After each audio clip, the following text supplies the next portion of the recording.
je vais commencer par celle par laquelle il a débuté lui aussi. Il s'agit du projet de décret et de l'attente forte dont il s'est fait le relais. C'est vrai que ce décret, nous devons le prendre, et nous devons le prendre maintenant dans un délai qui nous est fixé, donc dans quelques mois. Donc c'est un travail auquel nous sommes d'ores et déjà attelés. Alors quand je dis nous, c'est nous DGOS, mais avec la CNAM, avec la direction de la sécurité sociale et avec la direction générale de la santé. Donc ce sont des travaux intenses dont nous vous reparlerons bientôt, mais nous entendons d'ores et déjà les messages qui nous sont passés sur les attentes qui sont les vôtres en termes d'évolution. Je pense au lien ville-hôpital et à la question, par exemple, de la rétrocession. Nous savons quelles sont vos attentes et je crois que ça a été évoqué un petit peu plus tôt. C'est vrai que nous devons y travailler pour regarder comment faire évoluer la liste, par exemple. Ça fait partie des sujets que nous réfléchissons avec la DGS. Je pense au protocole de coopération, puisque vous le savez, la LFSS pour 2018 prévoit de fixer un certain nombre de priorités par arrêté sur lesquelles les protocoles de coopération seront validés et financés dans un délai de 6 mois pour accélérer le processus. Alors, sans surprise, nous avons eu des propositions de thèmes prioritaires et vous allez retrouver les maladies chroniques, les personnes âgées. L'arrêté a été soumis au HCPP lundi dernier, donc il va sortir. Et là, vous avez toute votre place. Je pense par exemple à l'HTA, pour laquelle il y a des recommandations de la Société savante, sur lesquelles vous avez toute votre place. C'est un exemple parmi d'autres d'évolutions qui peuvent se faire dès maintenant, même si, comme le disait Nicolas Revel, nous espérons aussi beaucoup, et je fais juste une parenthèse, je ne développerai pas plus, du caractère fécond que pour receler l'article 51 du PLFSS. Il y a les expérimentations auxquelles nous pensons en termes de modulation de l'organisation du financement, mais il y a celles auxquelles nous ne pensons pas. Et là, nous sommes impatients de découvrir ce que vous êtes aussi comme force de proposition sur le terrain. Je voudrais, au-delà des missions et de l'évolution du cœur des missions, évoquer aussi la question de l'organisation sur le territoire et rebondir à la fois sur ce qu'a dit Gilles Bonnefond, mais aussi, j'écoutais tout à l'heure le président de MG France, sur l'importance du travail en équipe. Et là, vous l'avez vu, nous avons développé de nouveaux outils, et je voudrais en citer un qui pour nous est très fécond, ce sont les CPTS, puisque nous pensons qu'il faut améliorer le travail en équipe. Alors bien sûr, hôpital-ville, mais aussi à l'intérieur de la ville, avec le médico-social aussi, puisqu'en fait, ce sont les 3 champs qui doivent se coordonner. Et là, vous l'avez vu, nous souhaitons passer d'un objectif, finalement, d'une prise en charge encore très individuelle vers une prise en charge collective, au sens collectif de professionnels au pluriel, mais collectif au sens de prise en charge d'une population, finalement, sur un territoire. Et les CPTS, nous le voyons, ont vraiment généré de fortes attentes, mais c'est un défi qui a été relevé, puisque nous constatons un florilège d'expérimentation et de CPTS sur des thèmes extrêmement variés et qui, pour nous, sont source d'inspiration sur ce que nous pourrons à l'avenir en faire dans les mois et les années qui viennent.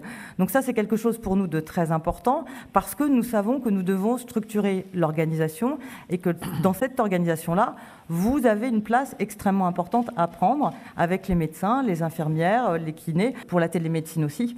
Comme l'a évoqué Nicolas Revel, c'est aussi un champ sur lequel nous pouvons faire des choses en zone sous-dense, mais pas que d'ailleurs. Des évolutions qui pour nous sont majeures, qui concernent le numérique. Je ne reviens pas sur le DMP, mais en complément du DMP, nous avons la conviction que nous devons conduire une transition numérique majeure dans les 5 prochaines années. Nous avons mis les moyens, puisque nous pensons qu'il faut maintenant développer, au-delà des quelques pilotes que nous avons déjà mis en œuvre, des véritables services numériques, à la fois de relations et de coordination de la prise en charge.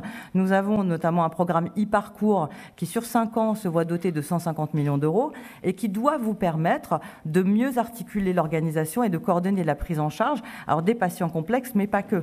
Donc voilà un peu pour nous les grands axes. Je dirais, il y a pour nous 2 volets. Il y a à la fois l'évolution des missions, mais aussi l'évolution des modalités de prise en charge en termes d'organisation et aussi en termes d'outils pour soutenir ces organisations.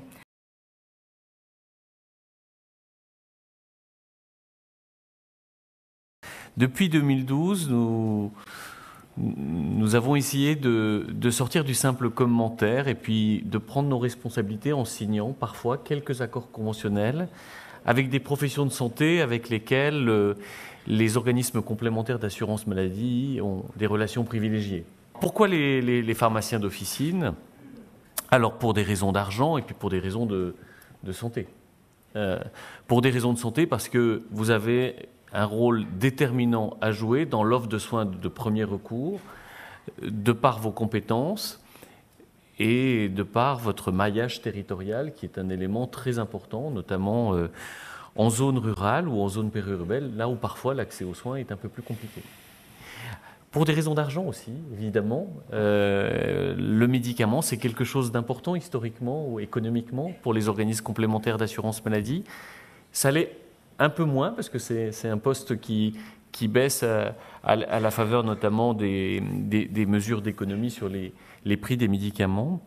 Aujourd'hui, les médicaments, cela représente un peu plus de 16% dans les remboursements des organismes complémentaires d'assurance maladie, et les dépenses de médicaments sont financées à 12,5% par les organismes complémentaires d'assurance maladie. C'est la raison pour laquelle nous avons une voie délibérative au CEPEX qui fixe le prix des médicaments et des dispositifs médicaux. Il nous a semblé que engager une réforme de la rémunération des officines progressivement depuis 2012, avec une étape supplémentaire très marquée cette fois-ci, et qui vise à désensibiliser en partie la rémunération des officines de l'évolution du volume et des prix à la baisse des médicaments présentés au remboursement, était quelque chose d'intéressant.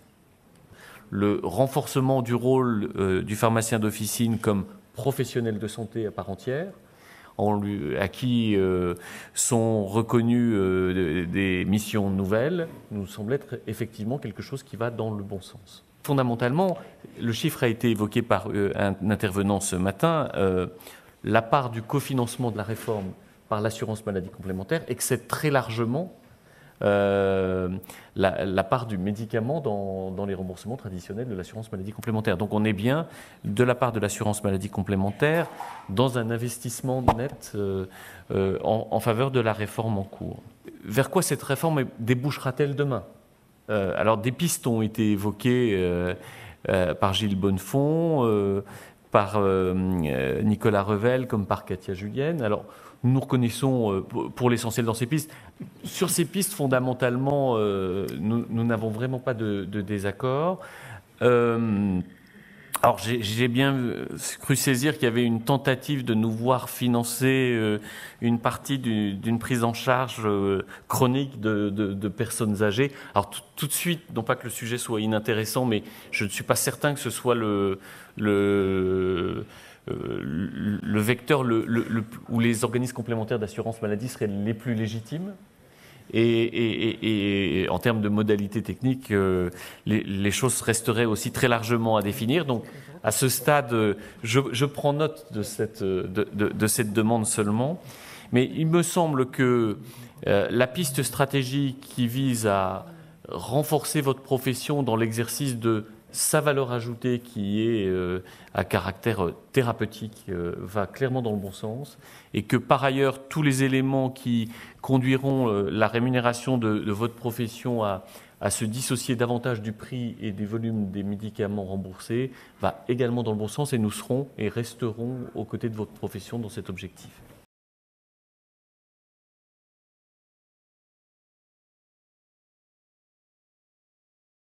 Lors de l'examen notamment du PLFSS, j'avais porté un amendement qui était un amendement d'appel sur l'ex-article 35 qui est devenu 51, justement concernant les pharmaciens, visant à rappeler à la représentation nationale que les pharmaciens étaient des professionnels de santé. On a toujours tendance à oublier que les pharmaciens en font partie également. Et je suis ravie d'être ici parce que j'ai entendu l'enthousiasme, des mots comme ambition, des mots comme espoir, des mots comme confiance. Et c'est quand même, et c'est là où je rejoins le sens politique, c'est quand même aussi ce qu'on a voulu impulser dans ce PLFSS. Je suis ravie aussi, j'ai appris que vous aviez signé votre convention là dernièrement, donc je m'étais quand même un petit peu renseignée avant de venir d'ici. Et je suis ravie, pourquoi ? Par rapport à ce nouveau mode de rémunération, parce que j'ai fait une série de formations auprès des pharmaciens et des préparateurs en pharmacie, il y a 3 ans, 3-4 ans, avec une pharmacienne hospitalière, où on parlait de iatrogénie médicamenteuse et de déprescription. Les premières fois qu'on a parlé de ça, je peux vous dire que les pharmaciens, ils avaient des yeux comme ça. Ils disaient, mais comment on va gagner de notre vie? Puisqu'effectivement, on regardait, on faisait des travaux pratiques sur les ordonnances. On se dit, mais tu nous enlèves tout? Qu'est-ce qui va nous rester? Et finalement, après, dans le dialogue et dans tout se passe bien. Et en plus, si vos modes de rémunération s'améliorent et vont vers le cœur de votre métier, qui est bien voilà, bilan de médication, entretien pharmaceutique, suivi du patient, parce qu'on sait que c'est vous, et j'en suis persuadée, qui avez encore plus que le médecin traitant cette vision d'ensemble, puisque nous, des fois, on n'a pas toutes les lettres de tous les spécialistes que consultent nos patients. Et on est ravis d'avoir vos coups de fil, moi je peux vous le dire. On est ravis de pouvoir coopérer et j'espère et j'appelle de mes voeux que cette coopération et ce dialogue avec les médecins soit aussi renoué, serein et je pense que ça peut... Ça, c'est vraiment très personnel, mais je pense que c'est partagé quand même. Ça ne peut passer que par des formations communes. Si on n'a pas des formations communes, si on n'est pas ensemble sur des thèmes qui nous réunissent, les interactions médicamenteuses, la pharmacologie, etc., vous êtes beaucoup plus savants que les médecins, on n'arrivera pas à avancer. Et c'est quand même une piste de réflexion qu'il faut qu'on ait tous ensemble. Vous vous positionnez aussi comme premier recours. Mais là aussi, ça fait partie complètement de la stratégie de santé, nationale de santé. Tout mettre sur le premier recours, tout mettre sur le domicile également, ce virage ambulatoire. Et il faut qu'on avance sur ces sujets de chimiothérapie, d'hépatite C. La place qu'on peut mettre dans la prévention, qui est une des orientations et des priorités de notre PLFSS, également, elle ne peut pas se faire sans vous. Les vaccins, bien entendu, mais le tabac aussi, l'éducation thérapeutique, beaucoup. Et là, il y a beaucoup il me semble, de progrès à faire. J'ai bien entendu l'exemple des cystites qui était fait au niveau d'un pôle de santé. C'est bien, mais il faut le généraliser. Ça ne peut pas rester que dans des... Voilà, c'est facile, des arbres décisionnels, c'est hyper facile. Vous êtes équipé maintenant d'endroits confidentiels. On n'a pas besoin d'un examen clinique, en tout cas. Ou si on en a besoin d'un, on oriente vers le médecin. Mais il y a des arbres décisionnels très faciles à mettre en place. L'antibiorésistante, pareil. Enfin, je veux dire, si vous n'êtes pas là, les médecins tout seuls, on pourra pas le faire. N'oublions pas les sorties d'hôpital. Vous êtes les premiers, je pense, à être concernés par ces sorties d'hôpital et avoir votre place dans les réseaux ville-hôpital. D'ailleurs, je fais de la pub pour une expérimentation dans le 04. Où, avec votre syndicat, hein, vous avez travaillé avec les hôpitaux de Manosque et de Digne sur la sortie sur les patients de plus de 65 ans qui ont plus de 5 médicaments. Il y a du boulot, hein. Vous êtes les premiers à avoir lancé cette idée et à avoir lancé cette expérimentation et de voir comment on peut travailler ensemble entre l'hôpital et la ville, faire le choix pour lutter contre cette iatrogénie et voir comment on peut arriver à travailler pour que effectivement à la fin on soit mieux soigné et que la santé que le patient soit acteur. Moi, je pense que le DMP c'est aussi ça, c'est pouvoir rendre aussi le patient acteur. Et pouvoir faire participer tout le monde pour qu'on vive le mieux possible, avec le moins de médicaments possible, sans que ça ne bouleverse votre modèle économique, bien entendu. C'est le sens de la nouvelle convention, je pense.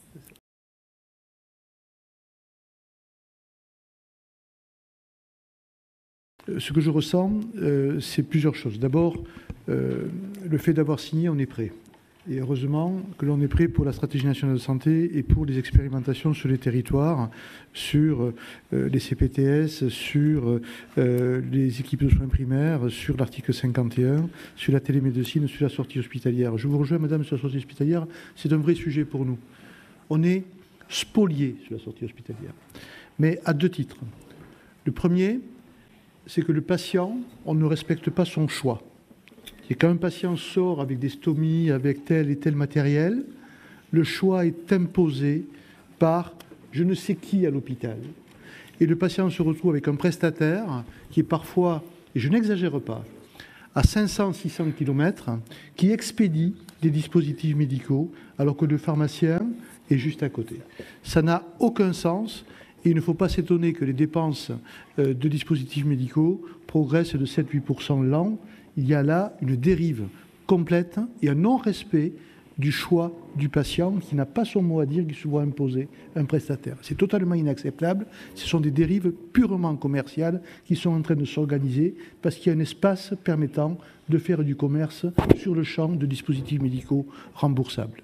Et l'autre point sur lequel on est en train de travailler, c'est avec les hospitaliers pour le développement de l'ambulatoire et faire sortir des patients plutôt de l'hôpital avec des soins post-opératoires à domicile ou des traitements lourds comme des chimiothérapies.